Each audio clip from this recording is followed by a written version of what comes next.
Okay, let's talk about building a photo library. First step is you got to start with a plan. Something that's going to work for you. You've got to make it simple. You want to use folders and labels that are meaningful and descriptive to you, but you've got to be consistent throughout. Remember, all of us at one time or another have images all over our computer on external drives, on internal drives, shared between external and internal drives, and it becomes a real cacophony. So we want to be consistent throughout. No matter what you do, no matter what your plan is, be consistent. Believe it or not, don't freeze. This may seem daunting at the beginning. Oh my God, what am I doing? Am I doing it right? Am I doing it wrong? Is this going to work for me? Is this not going to work for me? Well, to be honest, just try something. As Nike says, just do it, okay? Initially, and this is a big one, initially try not to deviate from your plan, but of course you will. Your early ideas may not work, so be prepared to make adjustments. That said, once you're done, be done. The library that I'm about to show you, I've had in place for almost 8 years now. And it works for me, so I've never had a need to change it. But remember, any subsequent modifications, even minor ones, have to be made throughout the entire library to keep its integrity. As soon as you go off, you're going to be right back to where you were. I cannot tell you how many people who started a library and then, oh my God, I'm in a rush, let me just dump the pictures out of my card, and then they never go back in, and then I promise you, you're really lost. You want to keep your library up to date. Be timely with additions and deletions. My strategy, as soon as I come home from a shoot, I immediately load it into my photo library. And immediately could be literally, sometimes within hours, but at least within a day. So I've got my images in the photo library in the location where it needs to be. That may sound silly, but it works. If you leave it in your card in your camera, which many of us do, whenever you get your act together and need to take it off the card, please remember, put it in your photo library in the exact place. Finally, your library is not dependent on your computer operating system. You could be on a PC, you could be on a Mac, you could be running something else.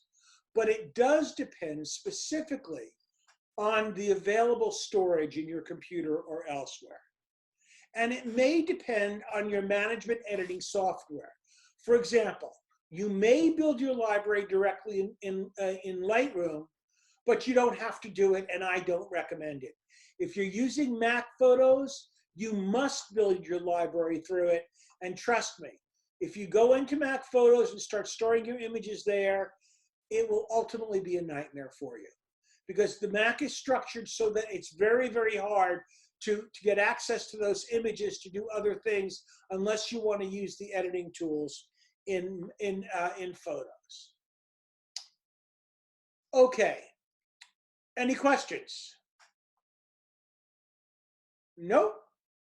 Okay, let's talk about the structure. The best libraries have a simple, obvious, and consistent structure. Notice I'm harping on the word consistent and consistency. The library structure is called a taxonomy, which is fancy for categories. Popular categories: chronological order, year, then month, project trip, vacations, school activities. Remember, these are major categories. Social events or topics. I know some of our club members like to order their images by landscapes, street photography, wildlife. And your library is more likely to use more than one category, okay? So whatever you choose, and it's your choice, and you're about to see the structure that I like. Any questions on structure? Don't forget, you need to label things. Okay, let's look at my photo library. It's my primary storage and editing library. I keep raw files in there, PSDs, and TIFF images. Unless the image was initially taken as a JPEG, I do not keep JPEGs in there. I used to keep a file, and you're going to see it in a minute, of a library, actually, of JPEG images. I chose against it, and right now, quite honestly, after I produce a JPEG, I tend to throw it out. My library names are actually rather complex. They're called Photo Library, Photo Library 2, and Photo Library 3. Okay? All of you should be able to see my desktop right now. Is that correct? I need someone to say yes. I see it. Okay, thank you. Thank you. Okay, and some of you are saying, my God, what a clean desktop. Yeah, that's because if you look in this thing, it says desktop hold, all the crap that was on my desktop I put in there, and as soon as this is over, I'll empty it out. You'll see the Mac hard drive here. This iMac backup is a backup external hard drive. It's attached right now, where I back up my internal drive to it, and I use a Time Machine to do that. Okay, here are my three photo libraries. This is my primary library. This is my secondary that also sits on my desk, and I have it plugged in right now. This is my third library, but that actually is kept in a safe, in a fireproof safe. All right? So let's look at my photo library. I hope this you can see it. All right, my photo library has a PS auto recover. I don't think anything is ever in there, but the photos is actually my library. And you can see I've chosen year as my first level, okay? These are some additional things that I have that are really just, it's storage more than anything. So it's by year. And then I choose within year to do project, okay? And if you notice, some of them have dates on them, okay? So this is my second level. So all of my family wedding visits from 2015 I can find there. My Getty when I went to, in 2015 is there. LA Arboretum, Land and Sea was an Alaska trip I took. Meyerson Workshop was that. But the reason why you're seeing the numbers out there is in some cases, like Yellowstone, like Sacramento Wildlife, I revisit these places, LA Arboretum. And so when I'm actually in Lightroom, I can tell what year I'm in. And then very simply, let's click LA Arboretum. And what you see is these are my images, okay? Let me pick a better one, hang on. Let's try Land and Sea. There should be a lot more. Okay, and you can see in here, this is an Alaska trip. All of these files have been renamed. For the longest time, I converted all of my raw images to DNG, and I have PSDs when I've gone into Photoshop. But you'll see DNGs, PSDs, and on occasion, you'll see a TIFF as well. Here are some TIFFs. That is my entire photo library. Year, project, and the actual file for each image. Okay. Now, if I open Photo Library 2, it's the same thing because it's a pure backup. Okay. Let me bring this back up. All right. Any questions on that? No? Straightforward. We may finish early tonight, folks. Hey, Carl. Yes. So you said you don't store them in Bing, you just store them in native RAW now?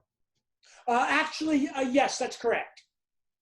That's exactly right. I now started, when I switched over to Sony, I started keeping them in RAW, especially since I've also switched over to Capture One.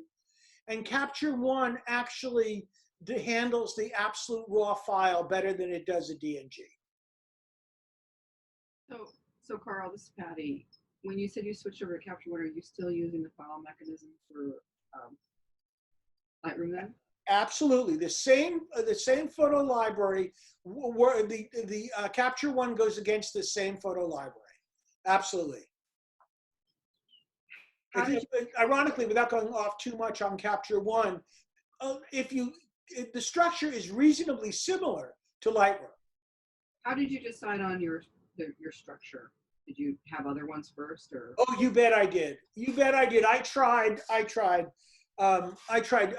international trips and then domestic trips, and then I tried landscapes, and I tried another one. I tried was national parks, and it just didn't. It didn't work for me.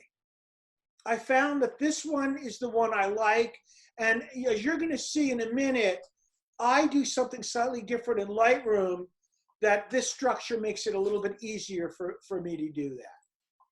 Okay. Other questions? But again, your choice. There is no, trust me, there is absolutely no right way to build a photo library.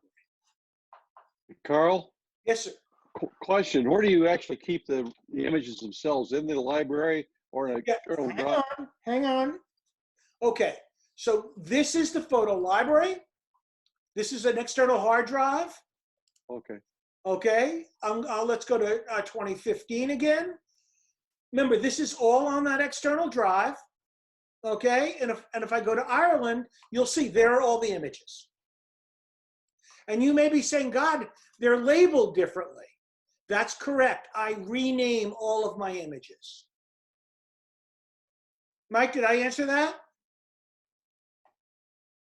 Yes. Hello, Okay. Carl. Yes. Those little images to the left of your title to find them there. They're so small I can't see them. Is there some way to make them larger, or is there some way to display all those pictures? The question is, why would I want to look at them here? Why would I want? Because I want to know what image that is. That says Ireland. I don't know which Ireland. They're all Irelands there. Right? Okay. Well, first of all, you can go up here. This is a Mac issue, and I can choose. You see the option I just chose? Yes. And then I can look at them. But this is not the place to look at them. This is absolutely not the place to look at them. You want to look at them in Lightroom or somewhere else. Right. I just want to look at them to tell me what pictures they are. Okay. So that I select them to open up in the Lightroom. Right. Okay, I'm going to show you how I structure that so I can actually look at them all in Lightroom. Okay, thank you. Okay, I never look at them in here, but you could. As you could say, I've just chosen this option right here. Perfect, thank you. Carl? Yes? Where do you keep your catalog? I'll show you that a little later. Okay? I'll show you that a little later. And I don't have one catalog. I have a photo library of catalogs. I'll explain that in a minute, okay? All right, let's see where we are. Let me go back here.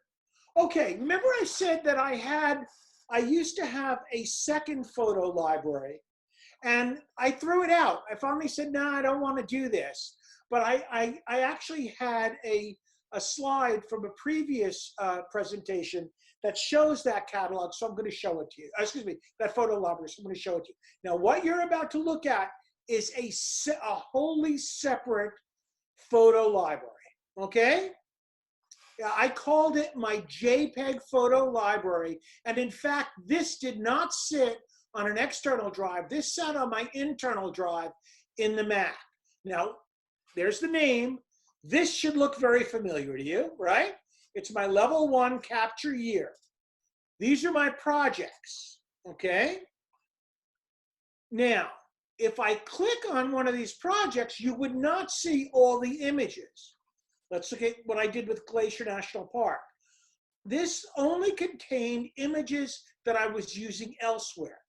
So ANPW is a travel group that I used to go with, oops, it just moved. All right. Any picture that I put up on Facebook was here. Any picture that I put in Instagram was here. And I think many of you know I have a website, and I would click here to show which pictures I used in the website. This became a pain in the neck, so I decided not to use it. As you can see, this is a much, much smaller library because all the pictures sit in my photo library. These are only pictures that I used externally. Does that make sense? Question? All right, let's keep going. So Storage. Carl, Yes. absolutely. So where do you keep those final product nowadays? Oh, I throw them out. Wow, yeah, right. I just throw them out. You mean- I'll mount it. I'll put it up on Facebook, and then I just throw it into the trash. Oh, okay. You did not keep the like you did before the JPEG.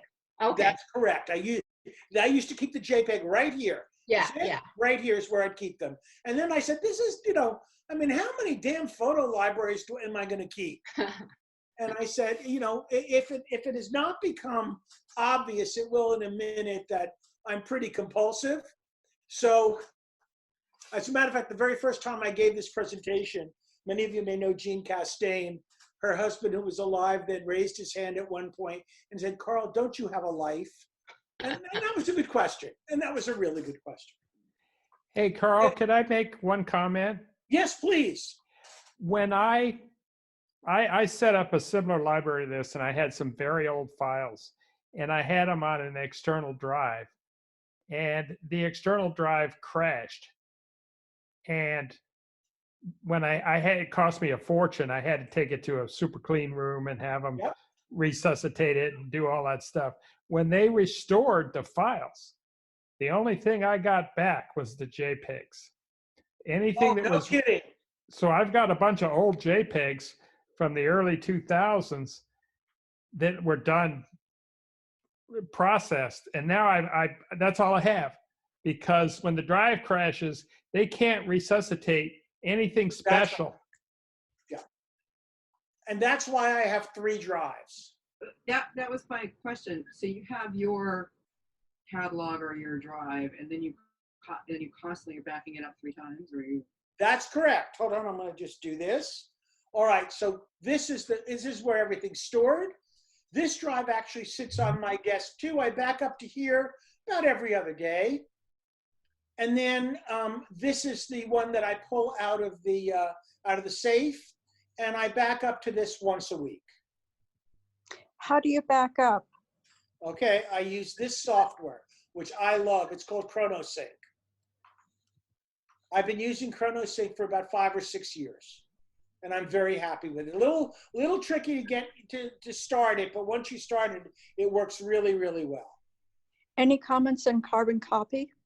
Don't know much about carbon copy at all, sorry. Anybody else? And where do you store? Oh, the third one, you don't store in the cloud then? No, that's a good question. I have 2.7 terabytes of images. There are about 80,000 images, and it was just too expensive to store it in the cloud. So, If anybody knows a cheap way to do it, tell me, and I'll jump there in a minute. well, there is no cheap way, but when you buy your external hard drives, do you buy the same drive 3 times, or do you go out and get different ones? I usually get the best one that's available at that time. Because I'm buying them, you burn through them, right? Mm-hmm. Yeah. All right, let's keep going. Okey-doke. Storage. Okay, your library, here, this is what we're talking about. Could reside on a CD, conventional external drives, RAID systems, or commercials like Carbonite or iCloud. Practically speaking, you have to organize your library based on your storage choice, especially if you're picking CDs, or if you're only using, if you decide you only want a 1 terabyte external drive and you've got 2.5 terabytes of pictures, okay? Where your library resides is up to you. However, the access must be easy and speed is critical, okay? And I'll show you what I mean by that. Okay, So we just saw this. This is my photo library. It's a 10 terabyte external drive, and I connect with a Thunderbolt cable connection. Okay. Turns out that my primary backup is only a 5 terabyte because I have 2.5 terabytes. I burned through an external, and I bought this one a little cheaper, and it's a USB-C connection, which is still pretty fast. Okay, I back up to here pretty much as soon as I've got a project in and it's organized. Okay, and I back up on with major editing sessions. And then this is the one that I keep in the safe. And this is a little older one, and it's got 8 terabytes of external drive. It's a USB 3 cable connection. And even though it's a little slow, it works for what I need. Okay, questions on storage, because we're about to jump to image management. Okay, everybody okay? Everybody with me? Do you copy XMP? Do you create XMP file on your import? Great question. Great question. XMPs were created on import going into Lightroom. Okay, that's why I use DNG. Because I use DNG because DNG, the XMP file is actually embedded in the DNG. Now, so when I import now, I'm just importing the raw image. Okay, and now I'm using Lightroom and I'm using Capture One, and Capture One doesn't need a sidecar. So I'm sorry. Are you into Lightroom? Are you importing RAW or DNGs? Raw. Convert to DNG in Lightroom. So what happens? It takes all those XMPs that it creates, it embeds them into DNG, and then it erases them. That's a Lightroom function. Okay? Let's talk about image management. Carl, question. When you created your DNGs, did you incorporate the original camera raw file within the DNG? Yes, the camera raw file is incorporated into the DNG. It's a slight modification. For those of you who've not heard of DNG, remember all raw files are proprietary, and DNG is actually the proprietary structure for Adobe. So yes, and let's say I'm using ARW, which is the raw version of Sony. Let's say I imported into Lightroom, it would give me my ARWs plus sidecars as soon as I started editing, that is. And then once I convert it all to DNG, all the sidecars disappear. Gives you more storage. Because you will have, if you're using sidecars, you'll have lots of sidecars, and it fills up your photo library. Okay? All right, let's talk about image management. Here's the simple thing. If you can find an image easily in your library, who cares? You don't need to do anything else. However, there is software that can enhance your library organizing and search capabilities. And you see here the big list. Lightroom, some of you use Bridge, something called Photo Mechanic. I warn you against this one. You can see a whole list of them here. Some of these have basic functions, and some of them are very, very sophisticated. If you're going to go away from Lightroom or Bridge or something like that, make sure you do your research. But right now, we're only going to focus on Adobe Lightroom, okay? Because it's so sophisticated. And you know that Adobe Lightroom has multiple modules, and we're only going to focus on the library module, and we're really only going to talk about image renaming, keywords, attribute assignment, which is real important, and then the filters, and then finally collections. Okay? Let's look at the next image, which is oops, my mouse jumps a lot. Okay, image renaming. Okay, and we all know these. The name is IMG, DSC, or whatever, and its name, sequence, and extension. Sequence number is the image number, and then the extensions, okay? And if you're, and we know them as JPEG, TIFF, PSD, but the RAWs, as I said, are all proprietary. NEF is Nikon, CR2 I think is Canon, this is Sony, and so on and so forth. But when you get your camera, when your pictures downloaded from your camera, they're either this way or this way. And usually if the dash is in front, it might mean that it was shot with the Adobe color space as opposed to RGB. But this is what they look like. And Harrison, talk about trying to find an image with just these names. Right. So, the trick is to rename them. Why rename? It's easier to find them, and you can easily find them in your photo library. But then it's up to you. For example, a photographer name, sequence number, and extension. Carl Volpe, 001 JPEG. Description, Yosemite. 035 is the image number, and NEF was a Nikon shot. Date, okay?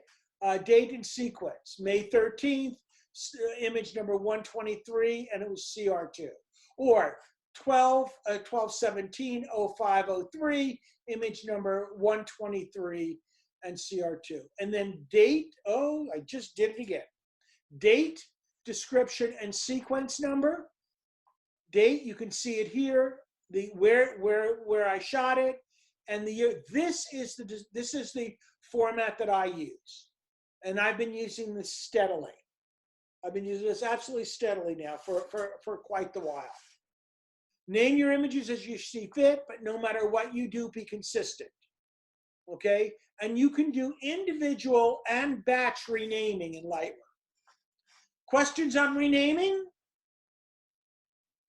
Yes, Carl. Yeah. You go to Africa, you come back with 10,000 pictures or more. Yeah. How do you rename every one of those? Does it take you months to rename No, those pictures? no, to rename them, it takes me, if I'm not mistaken, let's see, the 18,000 I took on the last trip, I did a batch rename, and it took about, I think it took about 40 seconds. Oh, there's the batch rename. Okay, thank you.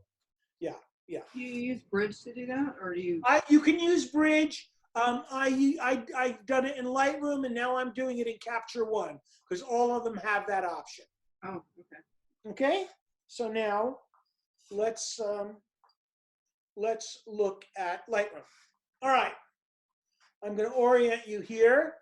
Okay, first of all, remember I mentioned earlier about a catalog. I use separate catalogs. This is my African Safaris catalog. It's got 6,000 pictures in it. And if you look here, you'll see that I have in this catalog my Kenya 2010 trip with 910 images, my Tanzania with 2,000, and my Tanzania 19 with 3,000. These are collections. We'll talk about these later. This is the loop view. This is the grid view, and this view is going to become very important. By the way, I just love this image, so I get to show it to you. All right, on this side, okay, we have a histogram, and now this, I don't know how many of you are aware of this, but there's actually a quick development option in the library function. I have never used this, so I'm going to close it out. Then we have keywords, keyword suggestions, and there are various keyword sets. Okay, and then my actual keyword list. Don't be freaked out by this. This list is gigantic. Okay, so then down here we have the grid view, the loop view, comparisons, and then these are attributes that will be attached later to the image. Okay, any questions on the overall layout of just the library function? Oh, by the way, I closed the navigator. There is a navigator here too, and you can get in close if you want, or even really close. Okay. All right. So yes. No questions. All right. Let's now go back to Photoshop. Excuse me, PowerPoint. Excuse me. All right, let's start talking about keywords. This is probably the most complicated of all of them because it's a pain in the ass. But once you do it, and I do it all the time. You assign words to your images for easy reference. Now, this is where it's a pain in the neck. I got to be honest with you. For example, you can name events, people, places, but it helps you find images in your photo library. There are standardized lists out there. Lightroom has some presets. You can search the web for photography keywords. A typical standard list could have up to 100 entries. Or you can develop your own list. It's a little more difficult than you might think. But again, it's just like the photo library. You got to start somewhere. Okay? So if you, as long as you can always go back and edit them, they're specifically useful for finding images, especially with large photo libraries. But again, like the photo library, unless you use unless you're consistent, it's not going to help you. Okay, so Lightroom's module, I talked about that. You can assign keywords either manually or using the painter tool. I'll demonstrate that in a minute.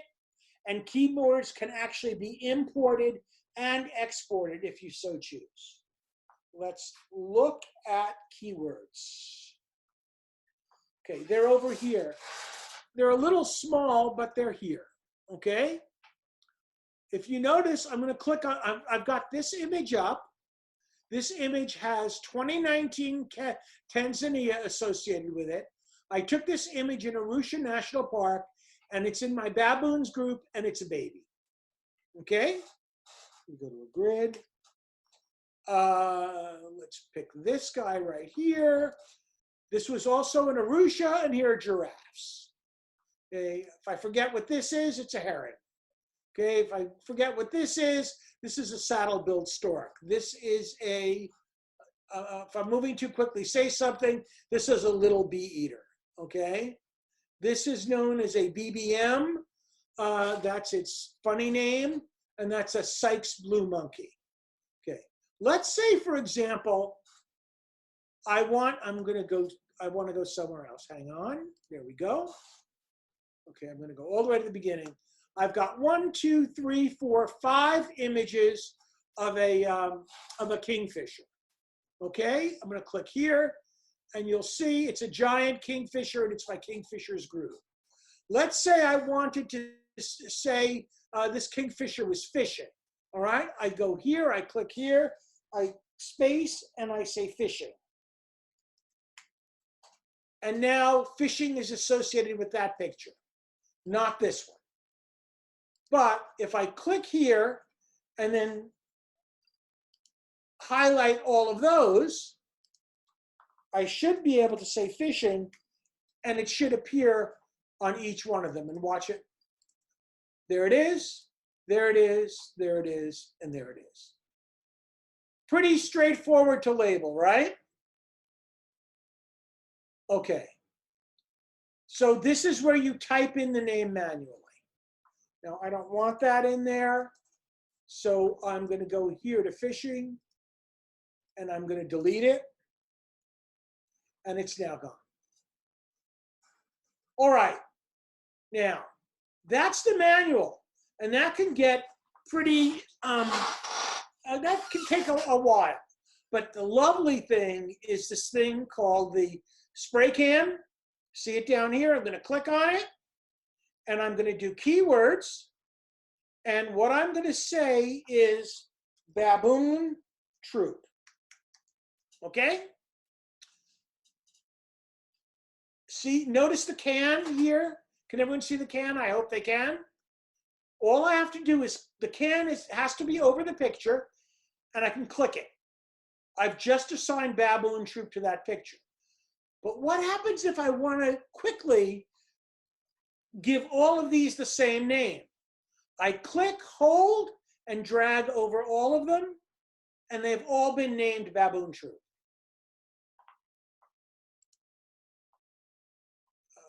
I got to get that off. There we go. and you see baboon troop here, here. Oh, it didn't catch that one. I missed that one. Sometimes it does miss. So the spray can, you can go pretty fast. And it's something I really like. That's really it for keywords. By the way, if you look here, I mean, I really was crazy. Chuck Castain was right. I don't have a life. So I actually have subgroupings in here. And by the way, if you notice over here, this is Tanzania 2019. I have 3,324 pictures. And what you see here is the number of those pictures in any one of those categories. So if I go down here to elephants, I know that I have 768 elephant pictures. If I highlight all 3 trips, okay, now I know that I have, come on, it should have done it. Something went wrong. Oh no, I have 768, that's right. Okay, any questions on keywords? So I have a question. So when you're doing the keywording and you have a lot of pictures with the same keyword, you use the paint, I use not spray like can. Command Shift and just type it in? Not for every single picture. It'll take too long. Oh, I thought you could do Command Shift and type it in and then they would all get the same keyword. Maybe that's true. Hold on, Command Shift, what does that do? Does anyone know if that's true? I don't know if that's true. I mean, I can do Command A, which is everything, and then I can type the keyword and it'll put it on everything. Yeah, you can select them all and, you know, Command A, Yeah. and then it'll do them all. That's right, that's right. Thank you. Sure. Any other questions about Yeah, I want a general question about all this activity you're doing. yes, So you said one of your trips you had 18,000 images. yes. When do you do this? Do you name all your files when you first get them, and No. then do your keywords, or do you? Well, it depends. When I was in Africa, I tried to keyword every night. But sometimes I wait till I get home and I cull the images and then I keyword. Fair question, fair question. It's a lot of images to A keyword. lot of images to keyword and then throw away. But remember, when you're shooting and you've got your raw images without culling, you know, especially if you're doing wildlife, I mean, you've got 120 cheetah pictures all in a row. So you Yeah. can spray them real fast. Right? Yeah. Fair enough. Okay, so what we, yes, go ahead. Yeah, Carl, Mike, if you have time, when you're in the field taking pictures every day, if you have time at the end of this, can you describe your workflow as far as what you do at night? Do you download the computer and? Okay, I will try to do that. I've got about 18 minutes left and I've got a little more to go, okay? Okay, thanks. All right, good. All right, so now, all right, that's keywords. Attributes. You can put flags. You can put ratings, 1 to 5. You can use color labels. There's something called kind, but this is generated by Lightroom. Is it a master? Is it a virtual copy? Or is it a video? And just like keywords, you can assign them manually, or you can use the painter tool. Okay? So now, here we go again. And we're back in Lightroom. Okay. You go up here to photo is one way to do it, and I can set flags, I can set ratings, I can set colors. Okay? You noticed I have some images with stars on them. That's because all the images that are important to me are starred, and I cull this file later with a collection. So let's look at this picture.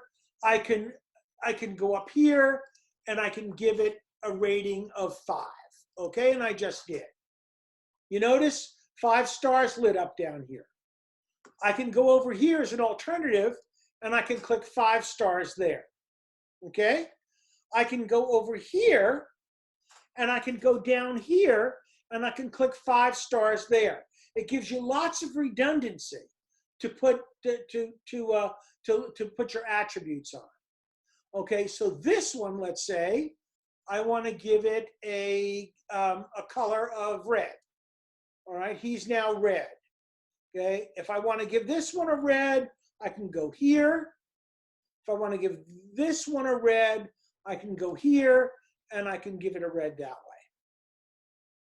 And once you come off the picture, you can see it's all covered over. Does that make sense? So there are a number of ways to give ratings or stars or whatever. Oh, by the way, pics. You can also do pics. We all tend to like pics. Let's look at this guy. Photo, set a flag, and I'll do a pic here, and there it is right there. I can also go here, and I can give it a pic that way. All right? Or this one I want to get rid of rather than a pic, I'm going to give it that, which means delete it.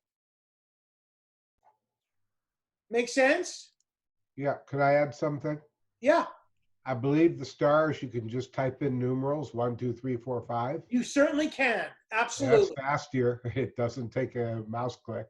And the reason why, and I've been holding off on shortcuts just to, Okay. for demonstration purposes, but you're absolutely right, Steve. I only use shortcuts on this. For example, here, I'll click here, and I'm going to hit P, and I just got a flag. U takes it out. All right? I'm just going in and getting rid of all of these because we've got something else that we're going to do in a minute. And I don't want any red. Okay. So those, here we go. Let's get rid of this one too. Undo, and let's get rid of this one too. Okay, so those are the attributes. Okay? So then the question is, all right, so what? What good does it do? Well, it does a lot. It does a lot. And that's what I really want to get into, which is right up here, which is the filter bar. Are there any of you that don't use the filter bar? Looks like everybody uses it on one level. Good, that's great. Okay, so I'm going to go here to attributes. All right, and now here are the flags. These are edits, I don't use that. These are ratings, where the rating is greater than or equal to, and here are the colors. So let's say, show me, of these 910 images, show me how many images have 1 star. I just clicked it, and down here you'll see there are 452 images with just 1 star. The problem is I don't have any. Let's say I wanted, how many images are 2 stars? Oh, I've got a 5 star. Let me get rid of it. Okay, I only use 1 star, but I use multiple stars when I'm actually working on my pictures. And then I can go across all, and I'll say, okay, attribute. How many do I have of 1 star? And across all my files, got 1,187 images. That's exciting, but not that exciting. But let's go to metadata, okay? And if you notice what I have up here, in my first filter are all of my keywords. I'm going to go back here. And I'm going to say in my metadata, show me all my sunsets, okay? Oh no, it already selected them, sorry. Here we go. Okay, that's everything. So let's show me all of my zebras, okay? It now found 48 zebra pictures in here. And you're saying, well, wait, those are giraffes, but there are zebras in there. So I've automatically found all of my zebra pictures. Now, let's say I'm looking for a specific zebra picture and I don't know where the best one is. Maybe it could be in any of the 3 trips. I'm going to do Shift. I'm going to click here. I'm going to go to metadata, and I'm going to go to zebra, and it now found me 556 images of zebras. And let's say I want to see, tell me the focal length of these pictures. And you can see these are the various focal lengths associated with these zebra pictures. So I shot a lot at 105, and I shot some longer. And then I could even see what lenses I used. Let's do lenses first, so that's a little bit cooler. So these are all the lenses I used in shooting zebras across all three trips. Cool, huh? All right. So the nice, and this is this multiple sorting does not exist in Capture One, and I miss it terribly. So let's say I want to do hippopotamus. There we go. And do I have babies in here? Oh, I can do a second keyword if I have babies. I'm not sure I have babies in here. No, I don't. But I can say, show me the hippopotamus pictures in Arusha National Park. I should be able to find National Park Arusha. Oh no, well, there were no hippopotamus in Arusha, but I did have some hippopotamus in Lake Manyara, excuse me. All right, those are the attributes. And these are the filters. Notice I'm filtering up here, but you don't have to filter up here. You can filter down here too. It's a little hard to see, but that's the flag. I had some flags. Here are the stars. That's 1 star, 2 stars, 3 stars, and here are the color boxes. Okay.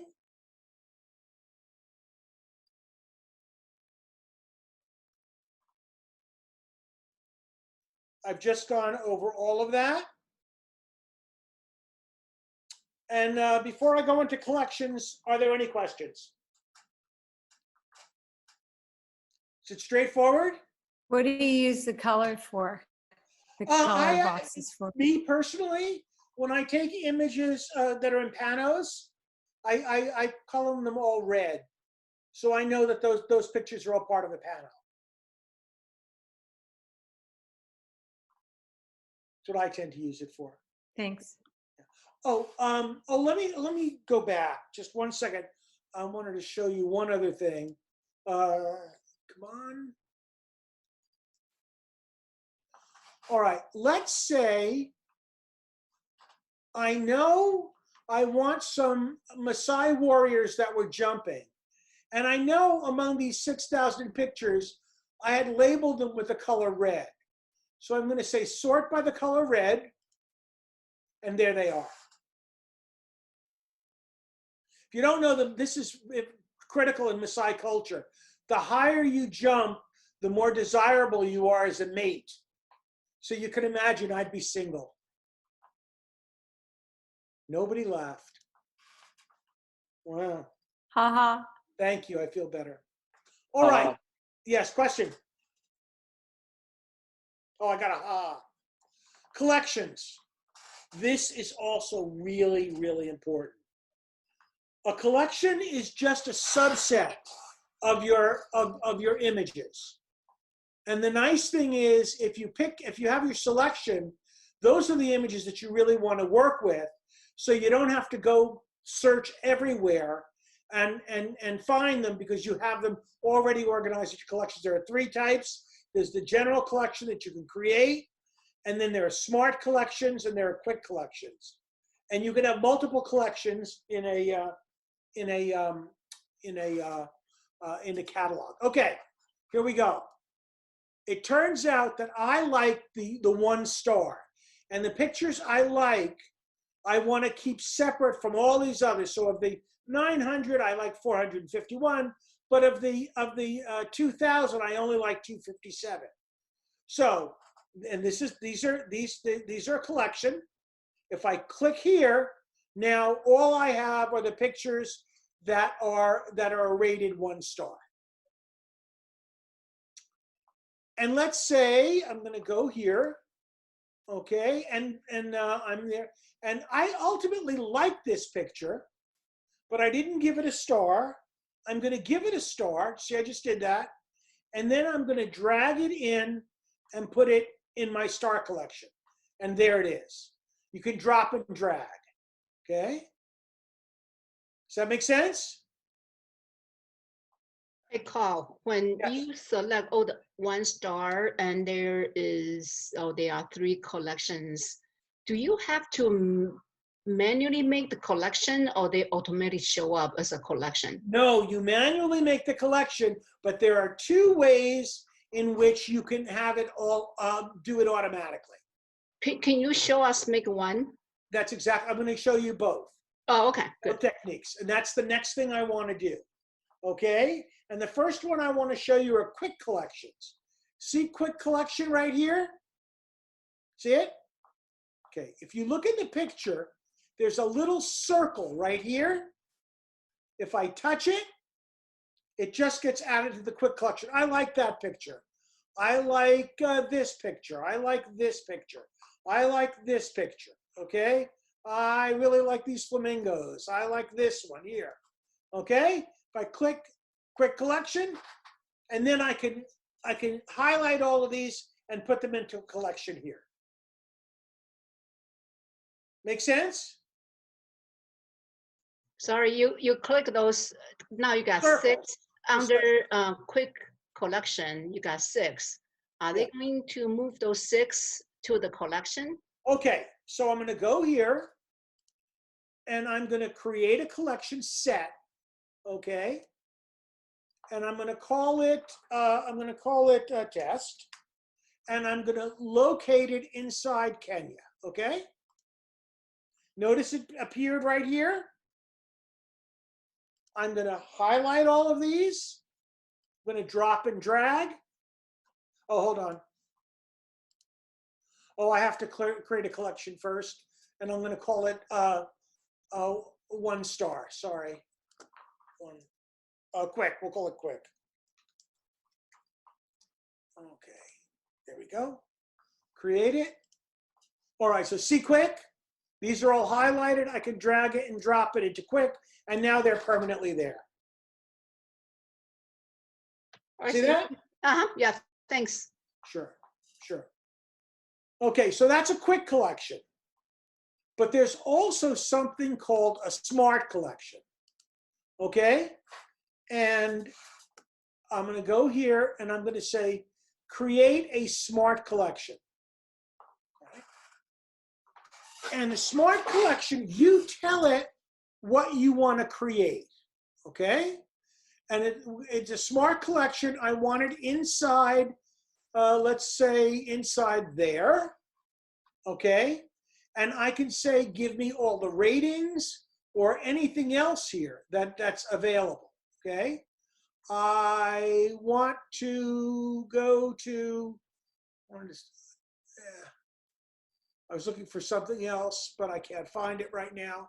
I was looking for, sorry. I was looking for a label. Okay, we're gonna do stars again. If it's greater than or equal to 1 star, okay, in Tanzania, I say create. You notice it just created a smart collection, and it just found 1,187 1 stars.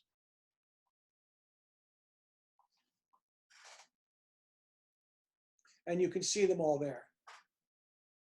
The nice thing about smart collections is that you just create smart collection. You just give it the parameters, and then it'll figure it out. And then, for example, I can also give it a second level too. All right, like if it has a color label and it says red, and I want all the 1 stars with red, and there they are. Okay. the final thing I want to show you, because we've got 2 minutes left, is because we ended exactly 1 hour. Is that correct? You can go a few minutes over. No big Okay, deal. great. I can edit. All right. Let me go to here. We did that. This is my workflow. I copy images from my card right into my photo library. Then I tend to back it up. Then I import it into my management software, either Lightroom or Capture One. Then I delete the library, the photo images that I don't want to keep. Basically, I cull, I rename, and then I back it up again. Then I assign keywords or attributes. I select images for editing with keywords and attribute filtering. I edit my images and I back up again, and then I'm done. So that's the steps I do.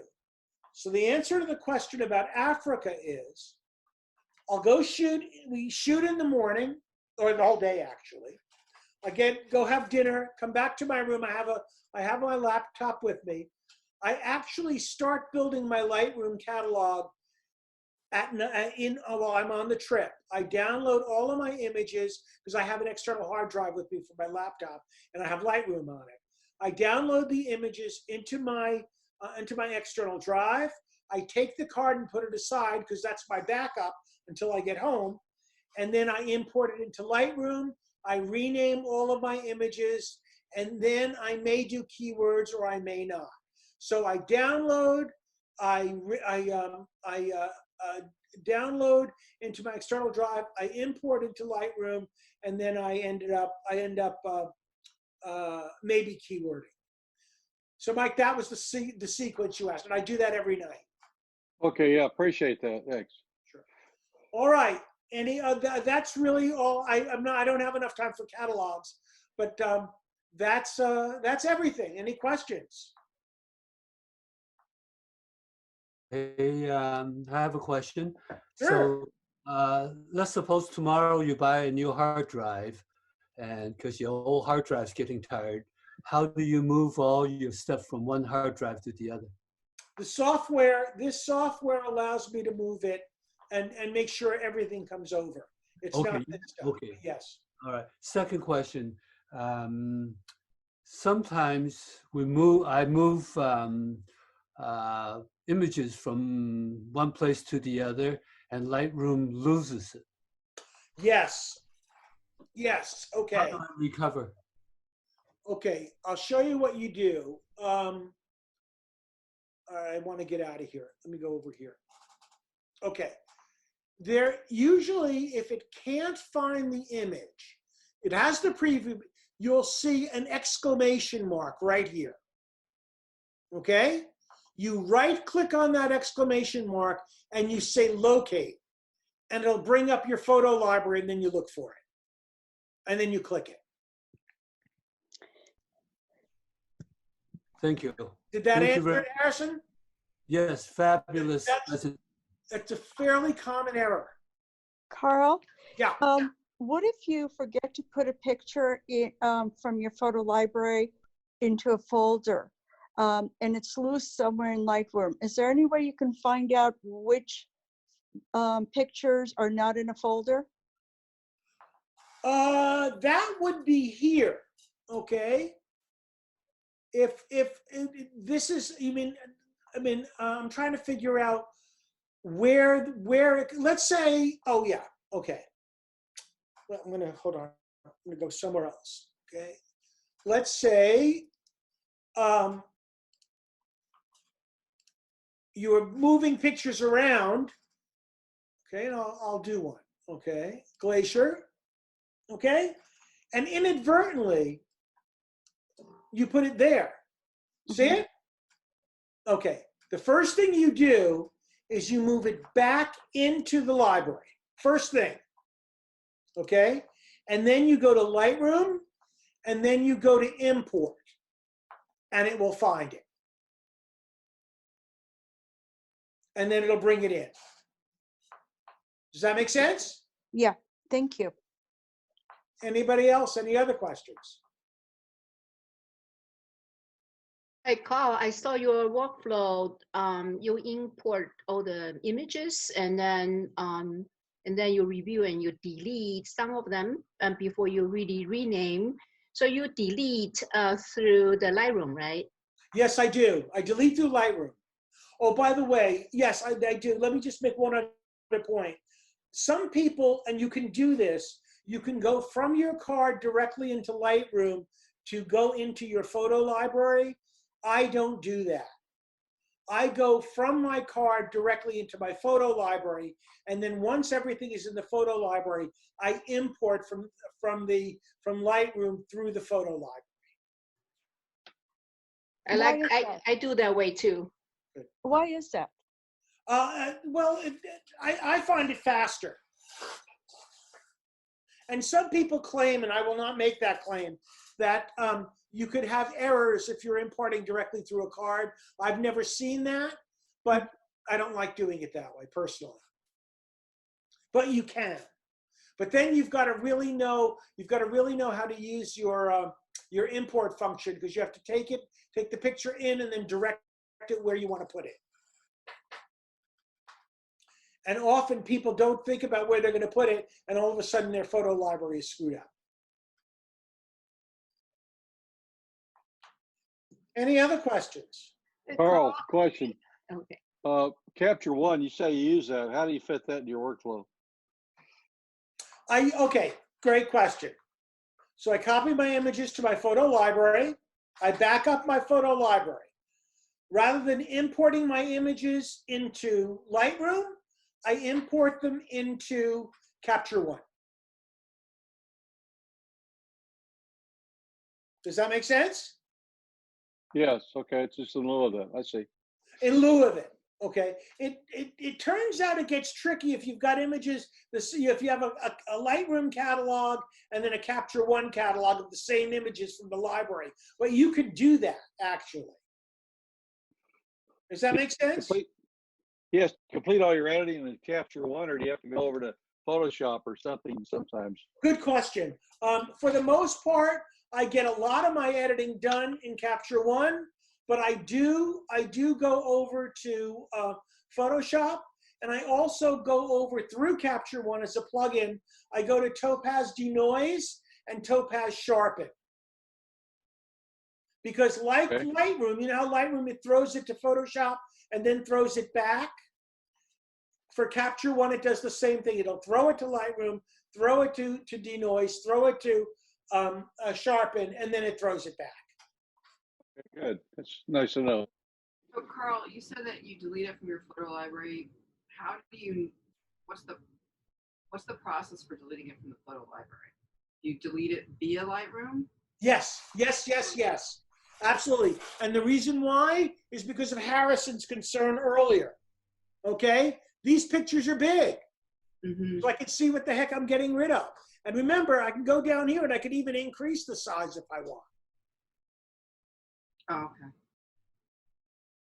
Hey, Carl. Yes? Preview. Say something about the differences between delete from catalog versus delete from hard drive. Oh, great. Thank you. All right. There are two delete options. Okay? Let's say I want to delete this picture. I just clicked on it and I just hit the delete key. Okay?